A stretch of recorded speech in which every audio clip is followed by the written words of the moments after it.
What if nothing is quite what it seems? That everything you think you know is just a game.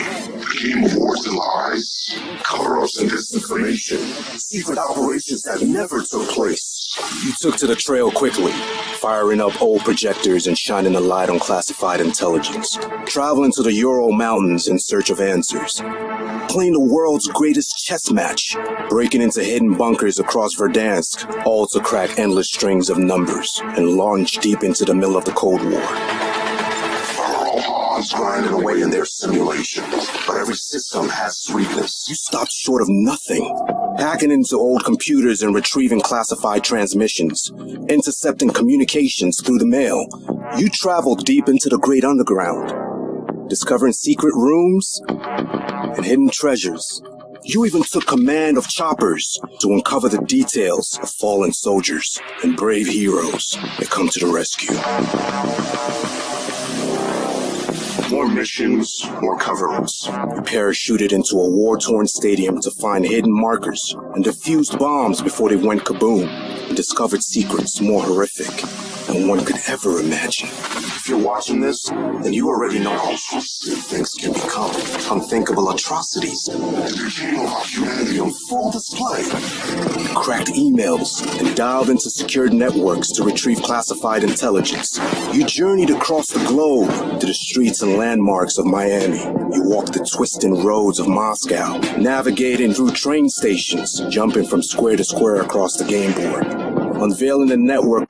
Move after move, the players take their positions. You discovered a hidden military base, stretching a mile long. That's being mowed all the time. Yeah.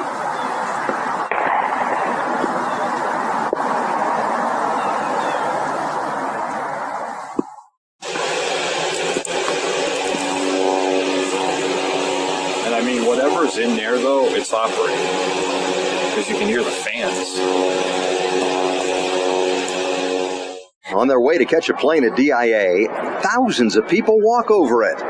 And they don't even know what's going on right underneath them. I wish I did. I have no idea. Deep down in the trenches, out of sight and mind, there is an underground city. And just like all cities, there's a freeway system. In this case, full of tugs, carts, and sometimes chaos.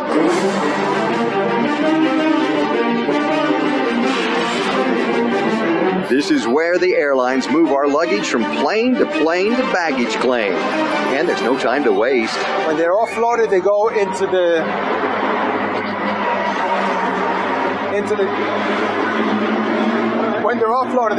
dump belts. Everybody's yelling and screaming, where are my bags, where are my bags? And a lot of times, there's traffic. People get stuck behind other airlines. This is one of two 7,000-foot tunnels under DIA. It is huge down here, more than 1 million square feet of space. And just over that wall, well, that's the train that you take. It reminds you of an actual freeway system. There are all kinds of signs posted and speed limits to follow. DPD actually patrols down here, and they actually give out speeding tickets. And just like driving the freeway, if you get lost, well, sometimes you get really lost. You come down here, and if you don't know where you're going, you can literally be driving around in circles for hours. Went down, took a left instead of a right, then made another left, another right, and I'm over on the Seacon. The reason there are so many tugs and carts is because of this. You may remember the airport tunnels as the home of the touted super-duper state-of-the-art automated baggage system. It was used when the airport opened, but never really worked very well. And even though United used a form of it until 2008, it is abandoned now. A looming framework of neglected metal, tracks, belts, and hopes. I think it was state-of-the-art for its time. It simply cost too much to maintain, and it wasn't feasible to keep long-term. And then there's this, a piece of graffiti by an airport worker. Or is it a sign of strange things that exist deep under the airport? Is there a secret city down here? This isn't the first place you'd think to find a military base, especially not one jam-packed with US nuclear missiles. But for a few fleeting years in the 1960s, this spot just 800 miles from the North Pole was one of the best-kept secrets of its age. Welcome to Camp Century, the underground ice city. In the height of the Cold War, the US Army decided that it needed a secret James Bond-style mad scientist base from which it could strike the USSR with scores of medium-range missiles, fired in secret from such close range that the Reds on the other side of the Iron Curtain would most likely be powerless to stop them. There was only one possible option for keeping the base and its contents secret: to build it under the Greenland ice cap and make a huge song and dance about what a triumph of engineering it was. This is the story of Camp Century, the city under ice. Yes, the US decided to document the construction of this revolutionary polar research centre, inverted commas, for the world to see, in a staggeringly bold case of smoke and mirrors, knowing that Denmark, which then controlled Greenland, would never agree to a nuclear silo being built on its territory, and that if they tried, the USSR would probably find out about it pretty quickly, and not be happy. So, with great fanfare and no secrecy whatsoever, Camp Century came together in 1960. It was designated a research station specialising in polar construction methods and Soviet destruction methods. Built to house an astonishing 200 people in great caverns carved 30 foot deep into the ice and covered in steel and snow, and powered by the world's first portable nuclear power plant, the site catered to the every need of its inhabitants, sheltered from the inhospitable world and Russian spy satellites outside. Except that this video from the US Army didn't tell the whole story. Behind the smiles, the site was built with a much darker purpose in mind. Meet Operation Iceworm. The plan goes a little like this. Over the years, more and more deeper and deeper tunnels were set to be bored into the site. And when we say more tunnels, we mean 4,000 kilometres of them, completely under the noses of the Danish government. In total, the site would cover over 50,000 square miles, into which would be dug silos, into which would be placed up to 600 cut-down Minuteman missiles, constantly being rotated and moved through the complex, but ready to be launched immediately. It was an incredible ruse, but unfortunately scuppered by the military's lack of understanding of the territory. The glacial plain into which Century was carved was moving far faster than originally thought, and essentially, very slowly, flooded the base with fresh snow and ice every month. It was a mammoth task to maintain, with tons and tons of snow having to be constantly removed, whilst the roof over the base buckled and sunk. By 1962, it had got so bad that the roof over the reactor had to be restored and raised 1.5 metres. So concerning the Army, they removed the reactor the following year, eventually abandoning the entire idea of the base, leaving it in ruins in 1965.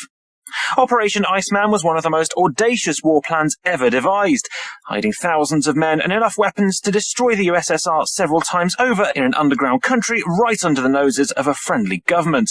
What the outcome would have been if it had been built, or discovered, we'll never know. But it's probably best that it remained a secret. Freedom and justice that we hold so dear. And we come to remind ourselves. We have a constant presence of technicians within this alternate command center that make sure our systems are ready to go on a moment's notice. And it takes very little time for them to come out of the back office about 50 feet from where I'm standing right now and come into the command center and start preparing it for the arrival of the crew. Due to an increased threat, we will come to this alternate command center at Cheyenne Mountain Air Force Station because of the increased protection that it affords from physical attack, chemical attack, or an electromagnetic pulse. And so depending on the tensions of the time, we will determine whether we need to move the watch, what we call it, from building to Cheyenne Mountain Air Force Station. We could be going through a scenario where we are intercepting a civilian aircraft in the United States or Canada at the same time that we're assessing a missile threat to North America, at the same time that we're dealing with a cyber attack to critical infrastructure, at the same time that we're trying to deal with a hurricane event in Puerto Rico. 644, welcome back. Only on 41 Action News, a water main break led to an interesting discovery or rediscovery of our city's history. A tunnel that closed decades ago is now turning a simple fix into a complex project. And 41 Action News anchor Richard Sharp takes us into the tunnel to see it before it's ever changed. Richard? Yeah, we're here at 27th and Cleveland. You can see the road closed here. But look, just past the road closed signs, and you can see these big metal plates on huge holes. What engineers and repair crews found here, they say, is rare. It was supposed to be an easy fix. A couple days and done. Have you ever seen anything like this? I've never seen pedestrian tunnels like this in Kansas City ever. When crews dug up a leaking 16-inch water main at 27th and Cleveland, it led them to this. So right now we're right underneath the intersection. Right in the middle. A tunnel to the city's past, closed off for decades. It was built so children wouldn't have to walk across what was once a busy street to the Greenwood School, once one of the biggest elementaries in the district. I get a lot of customers say they used to go to school across the street. They said it used to be real clean, lit up, look real nice. A lot of people remember the tunnel, but no one seems to know exactly when it was built. Best guess by repair crews, the 1940s. But get this, the water main that went underneath the tunnel was dated to 1904. One of the most interesting things about these tunnels is the layout. It's just like an X, like an intersection, but it's set up at a different angle. So if you wanted to go just across the street, the kids would have had to come down one hallway and go down another. The tunnel was closed off sometime in the 80s, according to locals, fenced off for good. Sort of. Oh man, homeless, rats, cats, the trash. First we thought it was a basement to our building, but as we went down there, it was the tunnels. That's the first time, in my history that I've seen this. Now, this tunnel will be split up to make way for a new water main. Yeah. So you're going to basically plow through this wall and continue it down the middle of the street. Right. Wow. Oh yeah, back here live, you can see the overgrown cage right there that's kind of fenced off. That is the entrance, one of 4 entrances at this intersection that goes to the tunnel.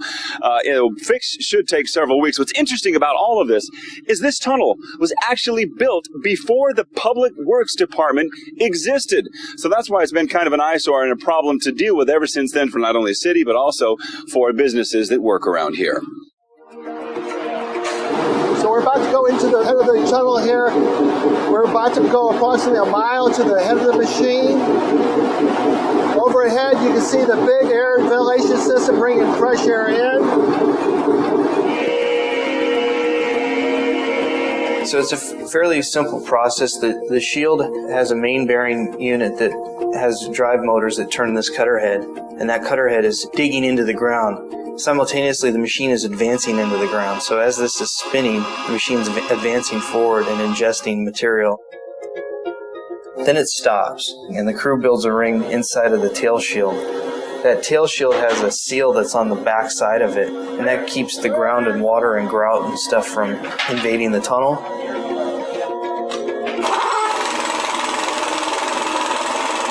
So as it advances, it's pulling material out of the screw conveyor for that complete advance. That's getting mixed up into a mixture of soil and water and solution, and then getting pulled out all the way to the conveyor belt. And that conveyor belt then takes the material out to the shaft, where it's dumped into big boxes and hoisted up the shaft. Now it's ready to excavate again, so that it starts the cycle all over. This machine does around 100 millimeters a minute, so that's about 4 inches per minute. So it can theoretically do a 6-foot push in about 18 minutes. When we have sewage overflows into the Anacostia River, Potomac, and Rock Creek, that causes water quality problems.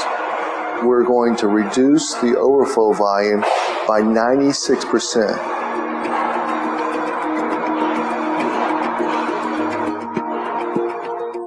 You are entering one of the most secret places on Earth. It's a bunker built into a hollowed-out mountain in Colorado. It's just one of the top secret shelters where 7,000 Americans will go to in the event of nuclear annihilation.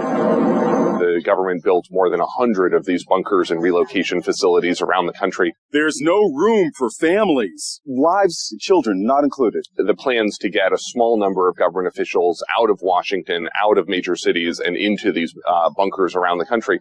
And it doesn't include families. Garrett Graff is the author of the new book, Raven Rock, the U.S. government's secret plan to save itself while the rest of us die. The title comes from this place, Raven Rock Mountain, a super secret bunker in Pennsylvania where Pentagon brass will relocate in a nuclear war. How do you get on this list? And who's on it? Well, so the list includes your high-ranking government officials, your cabinet leaders, your congressional leadership, members of the Supreme Court, as well as, top aides, White House staff.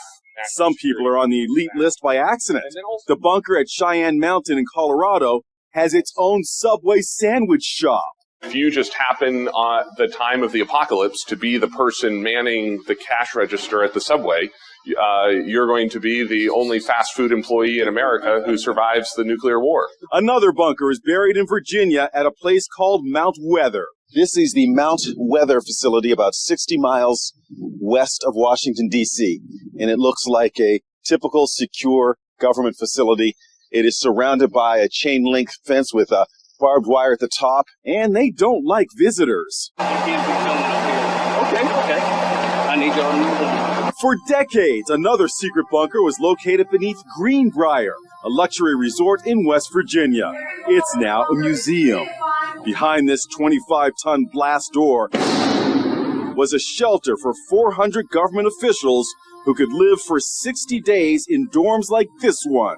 The bunker system has been used only once, on 9/11. On 9/11, helicopters swooped in here to the Capitol and evacuated the congressional leadership as well as officials from across Washington out into these mountain bunkers around the country. Let's hope they're never needed again.